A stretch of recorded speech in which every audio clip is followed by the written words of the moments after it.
Alhamdulillah, hujan rahmat, hujan rahmat. So, tinggal sekejap selepas balik kerja, hujan pula yang betul aku. Alright guys, jangan lupa like, comment dan subscribe channel Kawan Raja BFTI ya. Okay.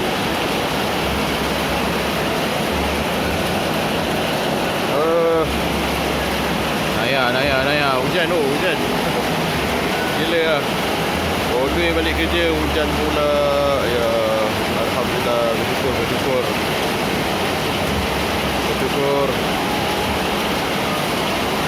So, dah lama motor aku ni tak dibasuh. So, hari ni dapat basuh. Alright, Alhamdulillah, syukur Allah yang basuh.